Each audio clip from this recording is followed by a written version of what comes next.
네, 추천 성광통 시간입니다. 하나금융투자의 오늘 이 시간 김민아 FA와 함께합니다. 안녕하세요. 안녕하세요.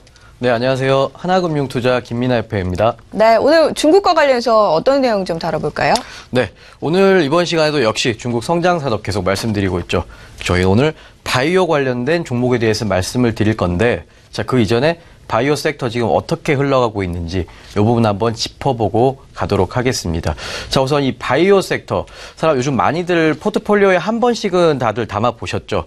네, 우리 아나운서님은 혹시 바이오 섹터 담아본 적 있으세요? 전 눈여겨본 종목은 있었는데 특별히 담진 않았어요. 아, 담아본 적 없으시고요. 네. 예, 이거 제가 원하는 대답은 아니었지만, 예, 잘하셨습니다. 왜냐하면 네. 상황이 요즘에 그렇게 좋지 않습니다. 바이오가 요즘 재미가 많이 없으시죠. 그동안 많이 소외받았는데요. 자, 그러면 중국의 바이오라는 게 이게 사람들이 갑자기 약을 안 사는 것도 아니고 갑자기 덜 아픈 것도 아닌데 바이오 섹터가 왜 이렇게 재미가 없는지 이 부분 저희 중국 기준으로 한번 살펴보고 가겠습니다. 자, 우선 여러분 보셔야 될 게 중국의 의약 제조업 매출 증가율 먼저 확인해 보겠습니다. 자, 중국의 경우인데요. 왼쪽 그래프 보시면은 제가 빨간색 펜으로 표시를 해 두었습니다. 지금 뭐 매출액이라든지 세전이 그리고 매출액 증감률. 자, 이런 부분들이 2011년을 기점으로 해서 좀 하향하는 모습 보여주고 있습니다. 많이 빠지고 있다는 건데요. 실제로 보시면은 자, 2011년 기준으로 해서 의약 바이오 산업이 하강 사이클로 진입을 했다라고 업계에서는 지금 보고 있는 상황입니다. 그래서 지금 2015년 의약 제조업 매출 증가율이요. 지금 4년 만에 거의 9.5%까지 찍으면서 최저치를 기록한 모습입니다. 여기까지 의약 제조업, 지금 현재 약간 하강 사이클에 있다는 점 먼저 설명을 드리겠고요.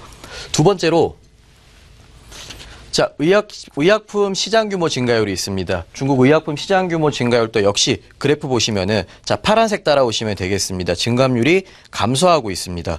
계속 감소하고 있는 모습 보여주고 있고요. 자, 이렇게 시장 규모 증가율이 감소하게 된 원인으로는 아무래도 뭐 의료보험 보급 이슈가 있었고요. 또 정부의 자금적인 문제도 분명히 존재를 했습니다만 결정적인 이유는 중국이 이제 의료개혁을 실시를 하면서 예산 절감이 있었고요. 또 입찰제 시행 하면서 또 약값 비중 축소에 압력이 있었습니다.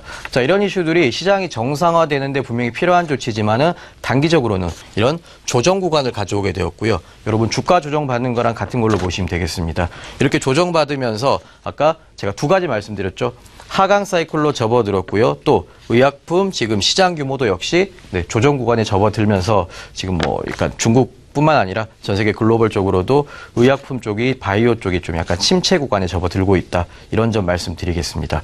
자, 그러면 이렇게 침체 구간에 접어들었는데 앞으로 좋아질 소지가 있는지 여지가 있는지 살펴보셔야 되겠죠. 제가 이 부분 세 가지로 정리를 해보겠습니다. 자, 중국 바이오 산업이 성장할 수밖에 없는 세 가지 이유. 그 첫 번째는 바로 아직 중국의 1인당 GDP는 굉장히 낮다는 겁니다. 2015년 기준으로 7,600달러인데요. 굉장히 낮은 수치라서 성장할 수 있는 폭이 크다. 이거 말씀드리겠고요. 두 번째는 2000년대부터 중국도 드디어 고령화 사회에 진입을 했다는 겁니다. 지금 진입한 지 꽤 오래됐는데요.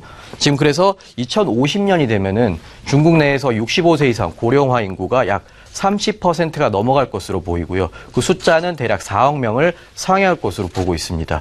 그리고 마지막으로 제가 지난번에도 말씀드린 적이 있죠. 국유 기업의 개혁 문제. 자, 이렇게 개혁 드라이브를 걸어서 이 부분이 성공하게 되면 바이오 산업에도 아주 좋은 영향을 끼칠 것으로 보고 있습니다. 자, 우선 첫 번째로 자, GDP부터 한번 살펴보겠습니다. 이 세 가지 중에 첫 번째 문제였죠. 아직까지 선진국에 비해서 중국의 어떤 GDP 대비 위생비 비중이 굉장히 낮다는 겁니다. 가장 왼쪽이 중국입니다. 빨간색 동그라미로 표시해 두었습니다. 자, 중국이 지금 95년부터 2013년까지 역시 위생비 비중은 증가를 했습니다. 뿐만 아니라 미국, 일본, 독일, 영국까지 싹 다 당연히 비율은 우리나라까지 증가를 하는 모습입니다. 다만 증가의 폭이 중국이 지금 뭐 G2라는 그 네이밍에 걸맞지 않게 굉장히 낮은 모습이죠. 사이즈가 작습니다. 특히 증가하는 폭은 우리나라보다도 작은 모습을 보여주고 있습니다. 자, 이런 거 봤을 때 앞으로 중국은 갈 길이 멀다. 갈 길이 멀다는 것은 성장할 수 있는 레인지가 크다는 거죠. 그리고 두 번째로 선진국에 비해서 1인당 GDP가 굉장히 처지고 있다는 겁니다. 사실 뭐 그래프에도 나오겠지만은 중국의 GDP 전체로만 보면은 지금 세계 2위입니다. 미국에 이어서 15년 기준으로 10.4조 달러죠. 자, 근데 이게 1인당 GDP로 달러로 표시한 1인당 GDP로 가면은 지금 1인당 7,600달러밖에 되지 않습니다. 굉장히 낮다는 건데요. 이게 이제 어느 정도 수치냐라고 하시면은 미국과 독일, 일본의 1970년대 수준과 비슷하다고 볼 수 있겠습니다. 굉장히 처져 있죠. 자, 또한 지금 한국의 1990년대 초반과 비슷한 수치입니다. 1990년이면 굉장히 옛날이죠. 아나운서님 1990년대 기억이 좀 나세요? 잘 안 나시죠? 네, 안 나죠, 전혀. 그렇습니까? 태어났나요? 예. 네, 네. 이게 1990년이 우리 아나운서님이 기억 못할 정도로 굉장히 과거였습니다. 벌써 25년이나 훨씬 지난 일인데요. 자, 이렇게 그 옛날에 우리나라 수준과 지금 우리나라 1인당 GDP 수준과 지금 중국의 GDP 수준이 거의 비슷하다는 거죠. 그러니까 앞으로 많이 처져 있다. 자, 이렇기 때문에 지금 중국 마켓을 사는 것은 우리나라의 1980년대 후반, 90년대에 주식을 사는 것과 같다. 이런 얘기가 바로 여기서 나오는 거죠. 자, 이렇기 때문에 앞으로 중국의 GDP 성장에 힘입어서 또 바이오 산업도 성장할 수 있는 폭이 굉장히 크다는 점 다시 한번 말씀드리겠습니다. 그리고 고령화 문제가 있습니다. 중국의 고령화. 자, 그래프에도 나오지만은 중국의 고령화는 약 2000년대 넘어서면서 2010년 넘어서면서 가속화가 붙기 시작합니다. 실제로 우리가 고령화 사회를 얘기할 때 65세가 기준이 됩니다. 65세를 기준으로 7%가 넘으면은 65세 인구가 7%가 넘으면 저희는 고령화 사회다라고 합니다. 그리고 그 비율이 14%를 넘으면은 고령 사회라고 하죠. 또 일본같이 초고령 사회도 있고요. 자, 이 비율이 점점 지금부터 굉장히 많아진다는 건데 그 이유는 바로 역시 1949년 중국 건국 이후에 태어난 어느 나라나 우리나라도 그렇고 일본도 그렇고 베이비붐 세대가 있습니다. 그 세대가 드디어 65세를 이제 지금부터 다 넘기기 시작합니다. 그러니까 지금부터 폭발적으로 고령 인구가 늘어날 것이다. 자, 이는 당연히 바이오 산업에 긍정적으로 작용할 것입니다. 여기가 이게 두 번째 이유였고요.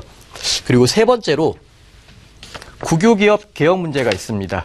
역시 국유기업의 개혁은 중국의 발목을 끊임없이 잡아왔었죠. 지금 중국 당국에서 시진핑 정부 들어와서 개혁 드라이브를 아주 세게 걸고 있는 그런 부분 되겠습니다.